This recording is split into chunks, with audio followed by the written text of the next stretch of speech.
राधे राधे दोस्तों, आज मैं आपको बताऊंगी चातुर्मास में किस प्रकार पूजा पाठ करने से भगवान प्रसन्न होते हैं। वह चातुर्मास में ऐसा क्या करें जिससे आपकी सभी मनोकामनाएं श्री हरि विष्णु पूरी करें। तो आइए शुरू करते हैं। इस साल चातुर्मास की शुरुआत 10 जुलाई 2022 दिन रविवार को देवशयनी एकादशी से हो रही है। देवशयनी एकादशी से आने वाले 4 महीनों तक सृष्टि के संचालक भगवान विष्णु पाताल लोक में योग निद्रा में चले जाएंगे। इस 4 माह की अवधि को चातुर्मास कहा जाता है। चातुर्मास की अवधि के दौरान किसी भी प्रकार के मांगलिक कार्य नहीं किए जाते हैं। वहीं कार्तिक माह में देवोत्थान एकादशी पर जब भगवान विष्णु योग निद्रा से जागकर पुण्य इस लोक में वापस आएंगे और तुलसी जी के साथ उनका विवाह होगा, उसके बाद से चातुर्मास खत्म होगा और सभी मांगलिक कार्य फिर से आरंभ हो जाएंगे। हिंदू धर्म के चातुर्मास की अवधि को बेहद खास माना गया है। मान्यता है कि इस दौरान सृष्टि का संचालन भगवान शिव के हाथों में होता है। ऐसे में इस दौरान कुछ कार्य से भगवान विष्णु के साथ शिव जी का भी आशीर्वाद प्राप्त होता है। तो चलिए जानते हैं चातुर्मास में कौन से कार्य करने से मनोकामनाएं पूरी होती हैं। चातुर्मास में क्या करें। चातुर्मास की अवधि के दौरान भगवान शिव और श्री हरि विष्णु की पूजा करनी चाहिए। साथ ही इस दौरान आप विष्णु सहस्त्रनाम और शिव चालीसा का पाठ कर सकते हैं। मान्यता है कि भगवान विष्णु और शिव जी की कृपा से आपकी मनोकामनाएं पूरी होंगी। चातुर्मास में हर किसी को प्रतिदिन सूर्योदय से पूर्व उठना चाहिए और स्नान करके पूजा करनी चाहिए। साथ ही इन 4 माह में व्रत रखते हुए उनके नियमों का पालन करना चाहिए। धार्मिक मान्यताओं के अनुसार चातुर्मास में ब्रह्मचर्य का पालन करना और दिन में केवल एक बार भोजन करना चाहिए। ऐसा इसलिए क्योंकि कहा जाता है कि व्यक्ति की सावन, भादो, आश्विन और कार्तिक इन 4 माह में पाचन शक्ति कमजोर होती है। कहा जाता है कि चातुर्मास में 5 प्रकार के दान करने का महत्व होता है। इस दौरान अन्न और वस्त्र का दान करें। साथ ही धार्मिक शास्त्रों में दीप दान करने का भी उल्लेख है। इसके अलावा किसी मंदिर में जाकर सेवा दान करें। चातुर्मास की अवधि के दौरान ज़्यादा से ज़्यादा भक्ति, भजन आदि में समय व्यतीत करना चाहिए। कहा जाता है कि इस समय सत्यनारायण भगवान की कथा सुनने से भी बहुत लाभ होता है।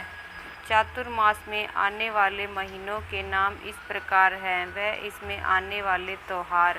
हिंदू धर्म के सभी बड़े त्योहार इन्हीं 4 माह के भीतर आते हैं। सभी अपनी मान्यता अनुसार इन त्योहारों को मनाते हैं एवं धार्मिक अनुष्ठान भी करते हैं।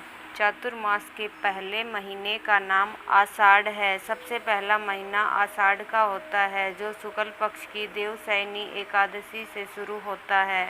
ऐसा माना जाता है कि इस दिन से भगवान विष्णु सोने जाते हैं। आषाढ़ के 15 दिन चौमासा के अंतर्गत आते हैं, इसलिए ऐसा भी कहा जाता है कि चौमासा अर्ध आषाढ़ माह से शुरू होता है। इस माह में गुरु एवं व्यास पूर्णिमा का त्योहार भी मनाया जाता है, जिसमें गुरुओं के स्थान पर धार्मिक अनुष्ठान किए जाते हैं।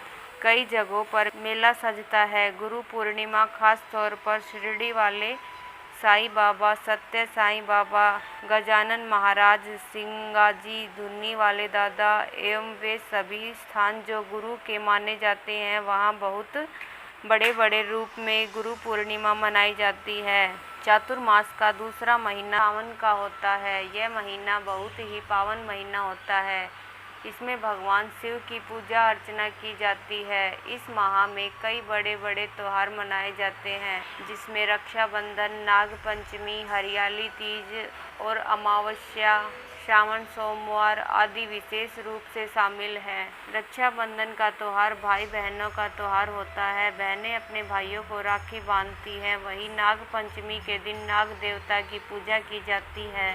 हरियाली तीज में सुहागन औरतें भगवान शिव एवं देवी पार्वती की पूजा करती हैं एवं व्रत भी रखती हैं। इस माह में सावन सोमवार का महत्व भी बहुत अधिक है। इस माह में वातावरण बहुत ही हरा भरा रहता है। चातुर्मास का तीसरा महीना भादो अर्थात भाद्रपद का होता है। इसमें भी कई बड़े एवं महत्वपूर्ण त्योहार मनाए जाते हैं, जिसमें कजरी तीज, हर छठ, जन्माष्टमी, गोगा नवमी, जाया अजिया एकादशी, हरतालिका तीज, गणेश चतुर्थी, ऋषि पंचमी, डोल ग्यारस, अनंत चतुर्दशी, पितृ श्राद्ध आदि शामिल हैं। हर त्योहार का हिंदू धर्म में अपना एक अलग महत्व है और लोग इसे बड़े चाव से मनाते हैं। इस तरह यह माह भी हिंदू रीति रिवाजों से भरा पूरा रहता है। चातुर्मास का चौथा महीना आश्विन का होता है। आश्विन माह में पितृमोक्ष, अमावस्या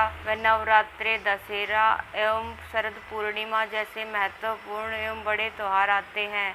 इस माह को कुवार का महीना भी कहा जाता है। नवदुर्गा में लोग 9 दिनों का व्रत रखते हैं। इसके बाद 10वें दिन दशहरा का त्योहार बहुत ही हर्षोल्लास के साथ मनाते हैं। चातुर्मास का अंतिम महीना कार्तिक का होता है, जिसमें 15 दिन चौमासा में शामिल होते हैं। इस महीने में दीपावली के 5 दिन, गोपा अष्टमी, आंवला नवमी, ग्यारस, प्रमोदनी ग्यारस अथवा देव उठनी ग्यारस जैसे त्योहार आते हैं। इस माह में लोग अपने घर में साफ सफाई करते हैं, क्योंकि इस माह में आने वाले दीपावली के त्योहारों का हमारे भारत में बहुत अधिक महत्व है। इसे लोग बहुत ही धूमधाम से मनाते हैं। इस तरह चातुर्मास के सभी महा त्योहारों से भरे होते हैं।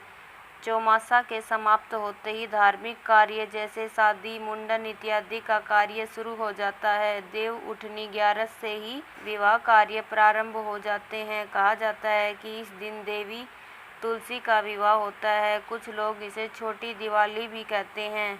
तो दोस्तों, ये थी चातुर्मास की पूर्ण जानकारी। यदि आपको पसंद आई हो तो मेरे चैनल को सब्सक्राइब कर ले, ताकि आपको आने वाली हर वीडियो की नोटिफिकेशन मिल जाए। धन्यवाद दोस्तों।